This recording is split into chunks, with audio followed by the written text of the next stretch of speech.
గారు చెప్తున్న కథనం అంటే ఆ స్థాయికి గ్యాప్. అది ఎందుకు ఉదాహరణ చెప్తున్నానంటే జగన్ షర్మిలల మధ్య గ్యాప్ ఏ స్థాయికి చేరింది అనటానికి ఒక ఉదాహరణగా చెప్తున్నాను.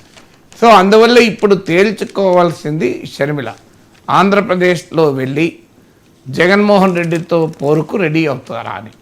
ఎందుకంటే అక్కడ ఆంధ్రప్రదేశ్లో కాంగ్రెస్ పార్టీకి వైఎస్ఆర్ కాంగ్రెస్ పార్టీకి స్నేహానికి స్కోపే లేదు. ఎందుకంటే వైఎస్ఆర్ కాంగ్రెస్ పార్టీలో ఉన్నదల్లా గత కాంగ్రెస్ నేతలే. అందువల్ల కాంగ్రెస్ పార్టీ అక్కడ విపక్ష శిబిరంలో ఉంది కనుక జగన్తో దోస్తీకి స్కోప్ లేదు, కుస్తీ మాత్రమే. ఆ కుస్తీకి ఆమె సిద్ధపడుతుందా అనే ప్రశ్న మన ముందు ఉంది. ఆమె లోకేష్కు వైఎస్ఆర్ కుటుంబం తరఫున గిఫ్ట్, క్రిస్మస్ గిఫ్ట్ పంపడంతో అందుకు సిద్ధపడుతోంది అన్న రాజకీయ సంకేతం వచ్చింది. అందరికీ తెలుసు వైఎస్ఆర్ కుటుంబము నారా కుటుంబాల మధ్య ఎంతటి అగాధం ఉంటుందో. అలాంటిది ఆమె వైఎస్ షర్మిలాగా పంపలేదు, వైఎస్ఆర్ తెలంగాణ పార్టీ అధ్యక్షురాలుగా పంపలేదు, వైఎస్ఆర్ ఫ్యామిలీ తరఫున ఈ గిఫ్ట్ పంపుతున్నాను అని రాశారు. దానికి లోకేష్ సమాధానం చెప్తూ నారా ఫ్యామిలీ తరఫున థ్యాంక్స్ చెప్పారు. అంటే YSR family gifts, Nara family thanks. అంటే ఇది ఏ సంకేతాన్ని పంపుతుంది? నారా ఫ్యామిలీ జగన్మోహన్ రెడ్డి వ్యతిరేక శిబిరంలో ఉంది. వైఎస్ఆర్ ఫ్యామిలీకిలో భాగమైన వైఎస్ షర్మిల రాజశేఖర్ రెడ్డి కుటుంబ వారసత్వంలో వాటా కోసం క్లియర్గా తన అన్నతో పోరాడబోతుంది అన్న సంకేతాన్ని పంపిస్తుంది. సో అందువల్ల ఇక నెక్స్ట్ స్టెప్ ఏంటి? ఆమె కాంగ్రెస్లో చేరాలి.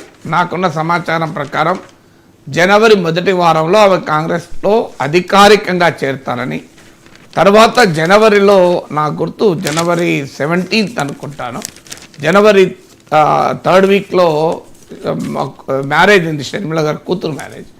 దాని తర్వాత హైదరాబాద్లో రిసెప్షన్ పెట్టి సోనియా రాహుల్ గాంధీలను కూడా ఆహ్వానిస్తారని సమాచారం. సో ఎందుకంటే ఇది ఎప్పుడు కూడా అంటే వివాహం కూడా రాజకీయానికి సంబంధమా అంటే రాజకీయాల నాయకులు చేసే ప్రతి పని రాజకీయాలతో సంబంధం ఉంటుంది. ఇప్పుడు ఈటల రాజేందర్ బీఆర్ఎస్ నుంచి తిరుగుబాటు చేసే ముందు ఆయన కుటుంబంలో కూతురు పెళ్ళి అనుకుంటాను నాకు గుర్తున్నంత వరకు.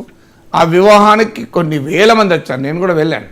సో అన్ని వేల మంది వచ్చినప్పుడే బీఆర్ఎస్లో గుసగుసలు మొదలయ్యాయి. ఓ పెద్ద రాజకీయ సమీకరణకు రాజేందర్ సిద్ధపడుతున్నాడు అని. అందువల్ల వైఎస్ షర్మిల కాంగ్రెస్లో చేరడం ఖాయం. జనవరి మొదటి వారంలో చేరతారని వినికిడి సమాచారం. అప్పుడు ఇక ఆమె ఎక్కడ పనిచేస్తారన్నప్పుడు ఇవాళ పత్రికల్లో ఆంధ్రప్రదేశ్ రాష్ట్ర అధ్యక్షురాలుగా ఆమె వ్యవహరిస్తారు అని అంటున్నారు. అది బహుశా జరుగుతుందో లేదో చెప్పలేము.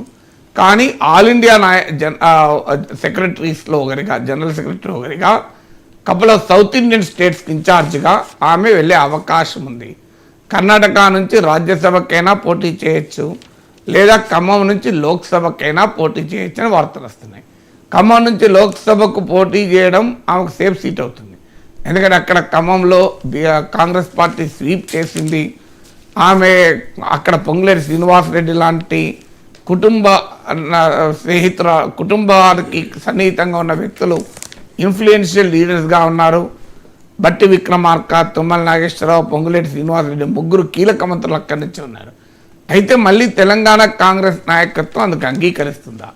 అయితే అసెంబ్లీ ఎన్నికలు వేరు, లోక్సభ ఎన్నికలు వేరు. అందులో ఖమ్మం బార్డర్ సీటు, ఆంధ్ర సామాజిక రాజకీయ